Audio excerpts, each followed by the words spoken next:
Bom, vamos lá, vamos lá. Vamos nessa reta final agora para propriedade ainda, né? Propriedade, só que dessa vez uma propriedade imaterial.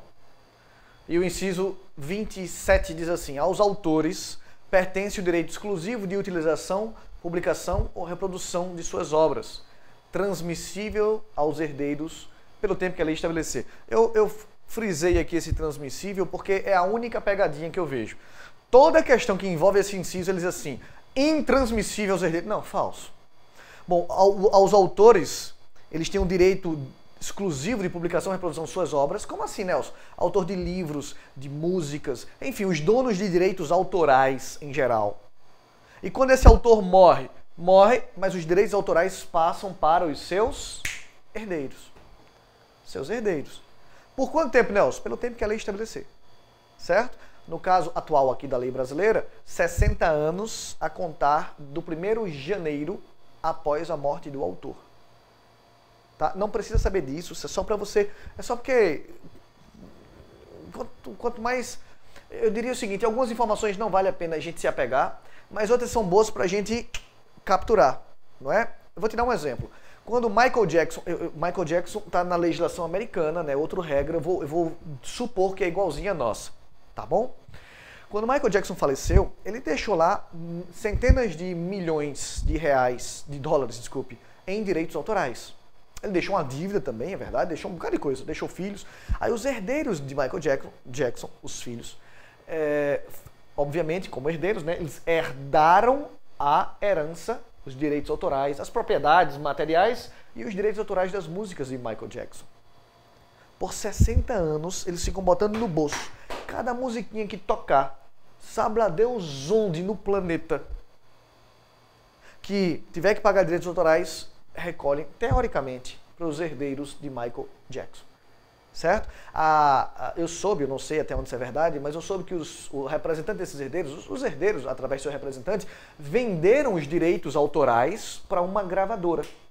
Veja, os direitos autorais foram vendidos por 20 anos. Por 20 anos a gravadora pode explorar. Então, se eu tocar uma música do Michael Jackson aqui na minha festa, não importa, eu tenho que pagar direitos autorais a Michael Jackson. Michael Jackson morreu, eu pago para quem? Para os herdeiros. Os herdeiros negociaram esse direito, eu pago para a gravadora. A gravadora vai, por 20 anos, lançar músicas de Michael Jackson. Percebe? E depois dos 20 anos, volta para os herdeiros. Eles têm direito a 60 anos a contar do janeiro após a morte do autor. Imagine, eu tenho um livro, Direito Constitucional em Capítulos. Agora estou terminando de escrever o mapa para a sua aprovação. O mapa para aprovação vai ser um livro também. Os alunos do mapa vão ganhar esse livro. E quem não é aluno do mapa pode comprar esse livro. Compra, tá? Eu tenho 2 filhos para criar. Mas enfim, o fato, senhoras e senhores, é que o mapa da aprovação, o Direito Constitucional em Capítulos, direitos autorais meus. Se eu morrer, Deus me livre. Veja que eu nem falo quando, mas se eu morrer, Deus me livre. O que acontece? Os royalties da venda desse livro vão para os meus 2 filhos. Esposa, na verdade, né? E 2 filhos. Ok? Por quanto tempo? 60 anos. Eu nem preciso saber desse prazo, mas é bom. 60 anos a contar do 1º de janeiro após a minha morte. Não é a contar da minha morte, é 1º de janeiro após a minha morte. Eita, Nelson morreu em dezembro. Mês que vem já conta. Nelson morreu em fevereiro. Um ano inteiro para depois começar a contar. Tá bom? Agora, a verdade nua e crua é que toda vez que cai esse inciso, o que cai é a palavrinha que está em destaque aqui, eles trocam de transmissível, eles colocam intransmissível. Ok? Alguns de vocês têm o curso de questões. Aí dentro da isolada de constitucional também tem muita questão. Vocês vão ver que as questões que aparecem nesse inciso é sempre essa bobagem. Transmissível aos herdeiros, blá, blá, blá. Ok? Esse outro inciso não tem tanta coisa. Ele complementa o anterior.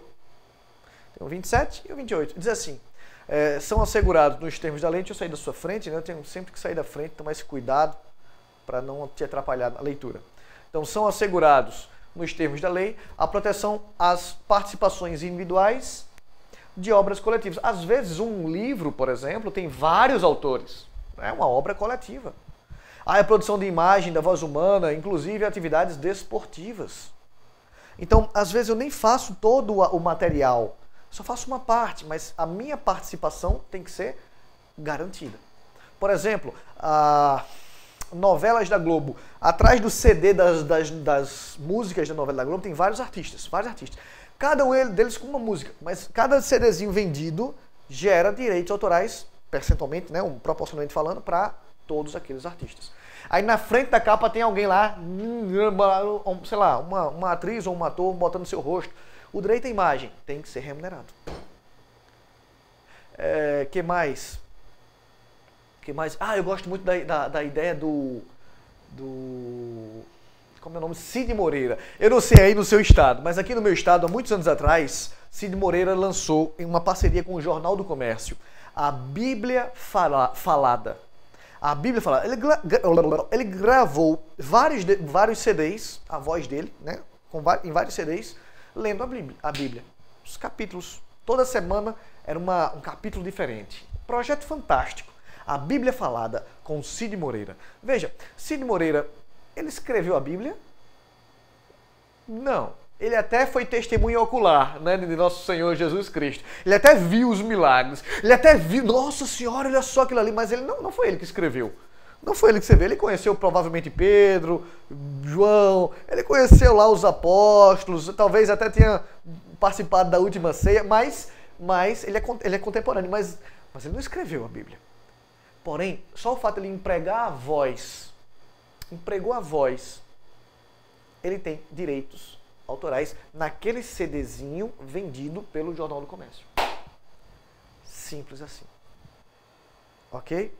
Uma aluna minha uma vez contou um caso muito curioso. Ela disse que o pai dela é locutor esportivo.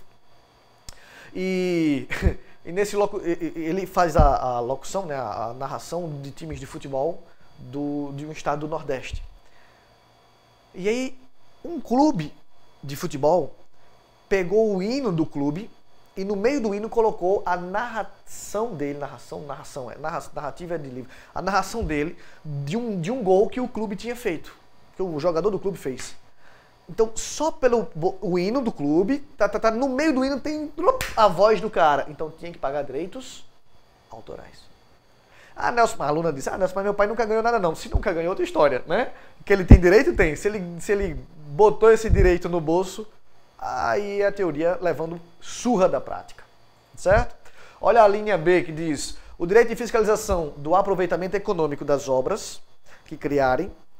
Veja que os autores têm esse direito, né, de fiscalizar o aproveitamento econômico das obras que criarem. Ou de que participem os criadores, aos intérpretes, às respectivas representações sindicais e associações. Então, eu tenho não só o direito de receber, como de fiscalizar. E o outro diz, a lei assegurará aos autores de inventos industriais privilégio temporário para a sua utilização, bem como a proteção das criações industriais, a propriedade de marcas, nomes de empresas e outros signos distintivos, tendo em vista o interesse social e o desenvolvimento tecnológico e econômico do país. Esse é um daqueles incisos que também não tem tanto o que falar, né? Cada um tem direito a... fulaninho foi lá e inventou alguma coisa. Inventou e patenteou. Tem isso, tem que provar que foi ele que inventou, né? Ele se prova através da patente. Tem um filme chamado Joy. Tem o subtítulo, eu esqueci. Joy. Esqueci o subtítulo agora. É com aquela Renée Zellweger, não me lembro. É com aquela menina que fez Jerry Maguire com Tom Cruise. Ela fez a parceria com Tom Cruise e aí agora ela fez um chamado, ano passado, retrasado, fez um chamado Joy. É um excelente filme. Ela vai lá e cria, ela vai lá e inventa algo e tentam roubar a patente dela. Ela morre no final, vou logo dizendo. Pronto, morreu e acabou. Vai estudar. Mas o fato, senhoras e senhores, é que uma vez patenteado, você tem direito ao quê? Aos royalties pelo seu invento industrial. Pelo seu invento. Esses royalties é só por um privilégio temporário. E por que é temporário, Nelson? Porque depois ele cai em domínio público. Exemplo, o spinner. Infelizmente eu não tenho nenhuma aqui. Meus filhos têm spinner. Spinner já existe desde a década de 70. Nunca fez sucesso. Aí a patente de brinquedos é de 20 anos. A patente um dia caiu.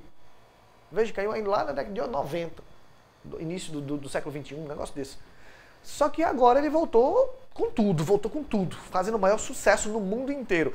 Mas peraí, Nelson, tem que pagar direitos autorais? Não. Por que não? Porque esse invento, o spinner, aquele negocinho que fica assim, né? Na hora que os moleques ficam lá, aquele spinner, a patente, o tempo da patente caiu.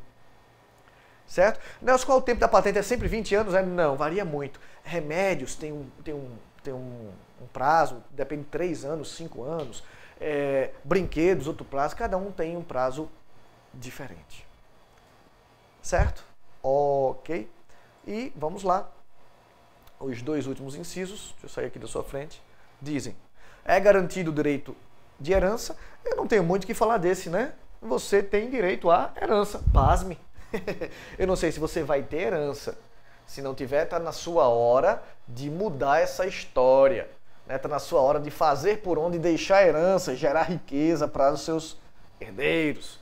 É importante, mas o fato é que se você não tem, mesmo você não tendo herança, você tem direito à herança. Ok? Não tem muito o que falar desse, não.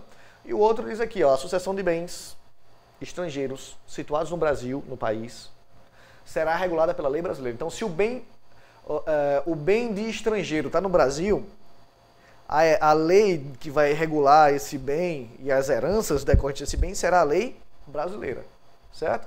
Mas ele diz, será regulada pela lei brasileira em benefício do cônjuge e dos filhos brasileiros, sempre que não lhe seja mais favorável a lei pessoal do falecido.